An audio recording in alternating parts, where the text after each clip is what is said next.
El 1 de julio de 1942, el ejército Panzer de África del mariscal de campo Erwin Rommel se encontró con el octavo ejército británico en la primera batalla del Alemán. Los siguientes 6 meses de combate en el Alemán resultaron ser la culminación de la campaña del norte de África. En este vídeo discutiremos qué hizo que la campaña del norte de África fuera tan importante para ambos bandos y examinaremos las implicaciones políticas y estratégicas para los aliados y el eje.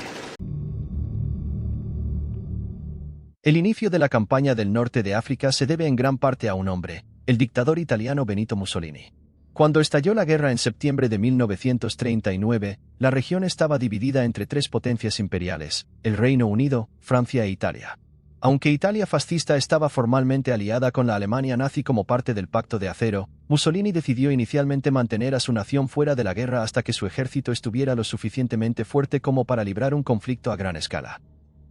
Sin embargo, la caída sorprendente de Francia en junio de 1940 convenció a Mussolini de que Italia necesitaba unirse a la guerra antes de que ésta terminara, para así poder cumplir sus ambiciones imperiales. Italia se unió oficialmente a la guerra el 10 de junio de 1940 como aliado de Alemania. Para Mussolini, el objetivo de Italia en la guerra era aprovechar lo que él creía que era el inminente colapso del Imperio Británico y ocupar sus posesiones en África y Oriente Medio. Mussolini soñaba con hacer del mar Mediterráneo un lago del eje, dominado por un nuevo imperio romano. La joya de la corona de este imperio restaurado sería el Canal de Suez y Egipto, que servía como la puerta de entrada a los vastos campos petrolíferos de Oriente Medio. A pesar de los consejos de sus generales, que argumentaban que el ejército italiano no estaba listo para librar una guerra industrial, Mussolini ordenó una invasión de Egipto que comenzó en agosto de 1940. Para el Reino Unido, la entrada de Italia en la guerra representaba una amenaza existencial para el Imperio Británico. Tras la caída de Francia, Gran Bretaña y sus aliados de la Commonwealth se encontraban solos contra las potencias del eje. El Canal de Suez era especialmente importante, ya que unía las mitades occidental y oriental del Imperio Británico. La isla de Malta era una isla británica estratégicamente vital que dominaba el corazón del Mediterráneo. Sin embargo, Italia representaba una amenaza real para estas posesiones imperiales. Mientras que Alemania no poseía una flota de superficie considerable, la Regia Marina italiana ostentaba la 4ª flota más grande del mundo. Además, la Marina italiana superaba en número a los aliados en el norte de África, ya que la mayoría del ejército británico estaba estacionado en Gran Bretaña para defenderse de una posible invasión alemana. El comandante en jefe del Medio Oriente británico, Archibald Wavell, entendía que Egipto no podía caer en manos del eje bajo ninguna circunstancia, de lo contrario, Gran Bretaña se vería cortada de gran parte de su imperio.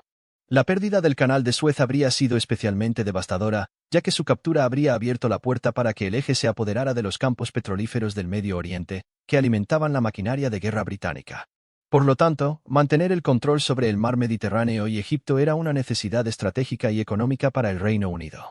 Por otro lado, la Alemania nazi no tenía diseños imperiales en el norte de África. A diferencia de Mussolini, Hitler buscaba derrotar a las democracias occidentales antes de dirigir su atención a su objetivo final de guerra, la conquista de la Unión Soviética. Una vez logrado esto, Hitler planeaba dejar que los italianos tuvieran la mayor parte del continente africano como botín de guerra. Cuando Italia finalmente lanzó su invasión de Egipto el 13 de septiembre de 1940, Hitler y el alto mando alemán tenían poco o ningún interés en el teatro del Mediterráneo. Sin embargo, los intentos italianos de apoderarse de Egipto terminaron desastrosamente. Después de detener al ejército italiano mal equipado y mal dirigido, el general Wavell lanzó un contraataque con sus fuerzas en inferioridad numérica y derrotó al enemigo en una de las campañas más unilaterales de la historia militar. Los aliados destruyeron al 10º ejército italiano en la Operación Campes e infligieron más de 140.000 bajas, mientras sufrían menos de 2.000 bajas propias. La derrota italiana fue tan decisiva que Hitler sintió que no tenía más opción que ofrecer asistencia militar alemana para detener a los británicos antes de que Libia cayera en manos de los aliados. Un Mussolini desesperado aceptó, y así comenzó la participación alemana en la Guerra del Desierto. El alto mando alemán envió una fuerza motorizada relativamente pequeña al norte de África con el objetivo de mantener la línea, pero el líder de este recién formado cuerpo de África tenía un plan diferente, Erwin Rommel. Rommel era uno de los generales favoritos de Hitler, que se había ganado una reputación como un comandante agresivo y decidido, sin miedo a correr riesgos. A pesar de la destrucción casi total de las fuerzas italianas en Libia después de la Operación Campes, Rommel estabilizó la situación antes de lanzar un contraataque que empujó a los aliados de vuelta a Egipto. Esto marcó el comienzo de la leyenda del zorro del desierto, mientras los aliados luchaban por derrotar a Rommel en combate abierto. Exaltado por las victorias de Rommel, Hitler comenzó a invertir más en el teatro de operaciones del norte de África. Las fuerzas alemanas en el norte de África eventualmente crecerían hasta más de 150,000 hombres, 544 tanques, 8,173 vehículos y 1,093 piezas de artillería para el final de la campaña en 1943. A medida que la guerra en el desierto se prolongaba, adquiría una importancia política para todos los principales actores. Esto era especialmente evidente en Italia, que soportaba la mayor parte de los combates en el norte de África. Para 1942, la mayoría de las fuerzas armadas italianas estaban involucradas en la campaña, incluidas formaciones de élite como las divisiones Ariete y Trieste. Sin embargo, el impacto más grande de la guerra en el desierto se veía en el frente interno. El público italiano había estado tibio acerca de unirse a la guerra y pronto comenzó a volverse activamente contra el gobierno fascista a medida que el ejército sufría derrotas en el norte de África. A diferencia de Hitler, Mussolini no era el líder supremo de Italia y aún respondía al rey Víctor Manuel III junto con el Gran Consejo del Fascismo. Mussolini era consciente de que podía ser destituido del poder si no era cuidadoso. Los líderes militares eran leales al rey y algunos ya estaban comenzando a conspirar a sus espaldas. Para fines de 1942, Mussolini mismo se había vuelto pesimista sobre las posibilidades de Italia de ganar la guerra, pero decidió que su mejor oportunidad para mantenerse en el poder era llevar el conflicto hasta el amargo final en lugar de sufrir un humillante armisticio con los aliados. En Alemania, la guerra en el desierto primero fue considerada como un espectáculo secundario que eventualmente se convertiría en un teatro de combate importante para el Tercer Reich. El fracaso de Mussolini en la invasión de Grecia en el invierno de 1940 aumentó la dependencia italiana en el militar alemán superior. Para fines de 1941, las victorias de Rommel, junto con la debilidad italiana en batalla, habían convencido a Hitler de dedicar más recursos al norte de África y al Mediterráneo en lugar de dirigir completamente su atención a su invasión planeada de la Unión Soviética.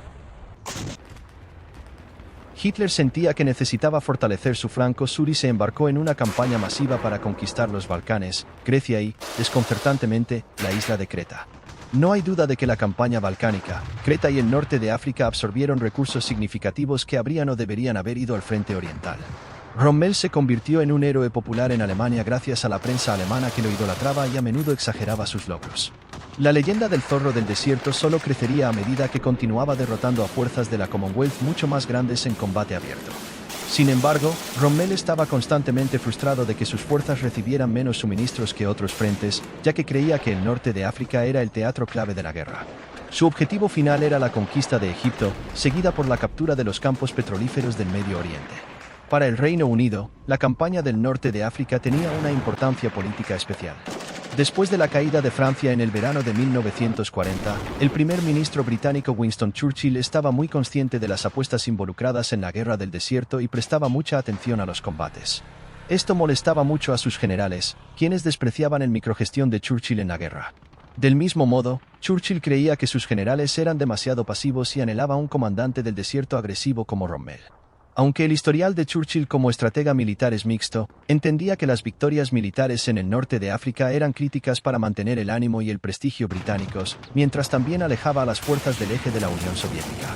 Churchill argumentó además a Stalin que asegurar el norte de África y el Mediterráneo ayudaría a la campaña de bombardeo estratégico aliada contra Alemania.